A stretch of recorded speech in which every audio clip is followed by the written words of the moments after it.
Welcome to গল্প byte, গল্প বিজ্ঞানের এক ডিজিটাল ঠিকানা। এখানে গল্প ছোট হয়, কিন্তু কল্পনার সীমা নেই। রোজ এক নতুন ভাবনা, এক নতুন প্রযুক্তি, আর এক অজানা বাস্তবতা। রোবট, ক্লোন, সময় ভ্রমণ, এআই, এলিয়েন সবই আছে আমাদের বাংলায়। শুনুন বাংলার বুকে গড়ে ওঠা এক একটা চমকপ্রদ সাইফাই গল্প, শুধু গল্প বাইটে। প্রতিদিন এক নতুন গল্প শোনার জন্য আমাদের চ্যানেলটিকে সাবস্ক্রাইব করুন, কারণ ভবিষ্যৎ এখানেই শুরু হয়। শুরু হচ্ছে আজকের গল্প।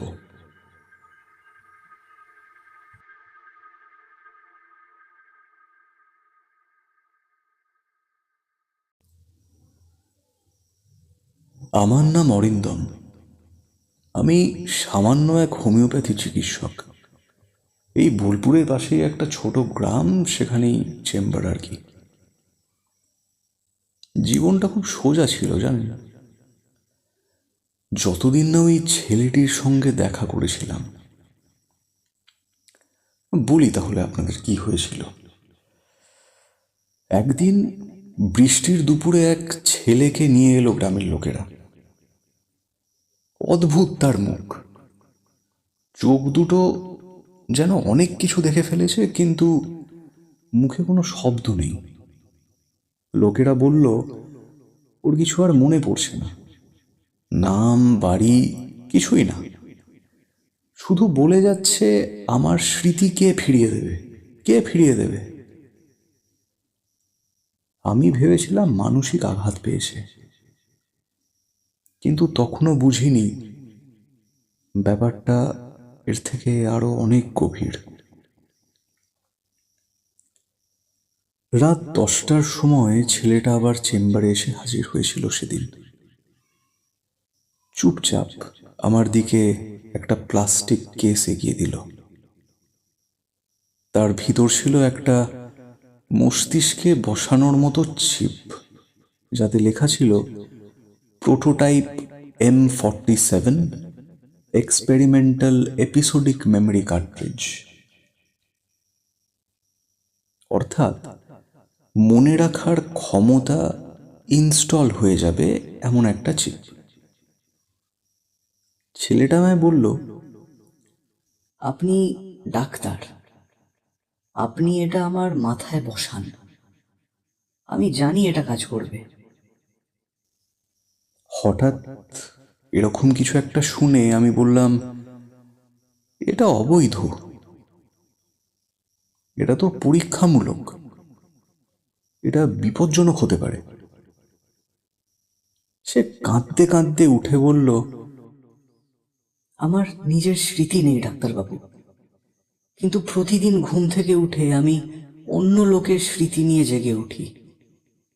আমি জানি না আমি কে, আমি শুধু জানি আমার মাথায় অনেক লোকের স্মৃতি আটকে আছে, যেটা আমি বের করতে পারছি না, চাইলেও বের করতে পারছি না। একদিন রাত্রিরে দেখি ছেলেটা মাঠের ধারে একা বসে কাঁদছে। গেছিলাম পাশে তার সেদিন।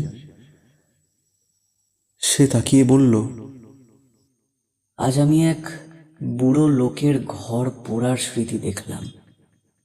আমি জানি না কে সে। আগের দিন দেখলাম এক মহিলার গলায় দড়ি পড়ার মুহূর্ত। আমি ঘুমোতে গেলেই আমি মরে যাচ্ছি, কারো হয়ে মরে যাচ্ছি। তারপর দিনখানেক আর তাকে দেখিনি। একটু উধাওই হয়ে গেছিল। শেষবার ওকে দেখা গিয়েছিল ভোর রাতে একটা শ্মশানে। সে নাকি বলছিল, এইবার আমি ঠিক জায়গায় গেছি, এবার আমি নিজের মৃত্যুর স্মৃতি খুঁজে পাব। তারপর আর কেউ ওকে দেখেনি। কিন্তু পরের দিন আমার চেম্বারের দরজায় একটা ছোট প্যাকেট খুঁজে পাই। দিয়ে যায় ওই রামু, আমাদের পোস্ট অফিসে কাজ করে। তার ভিতরে একটা চিপ ছিল আর একটা লাইন লেখা কাগজে, এইটাই আমার শেষ স্মৃতি, আপনি চাইলে দেখতে পারেন। আমি চিপের বাক্সটা এখনো খুলিনি, কারণ যদি আমি ওর স্মৃতি দেখি তাহলে আমিও তো ভুলে যাব আমি কে। আমিও তো এক অচেনা হয়ে থেকে যাব।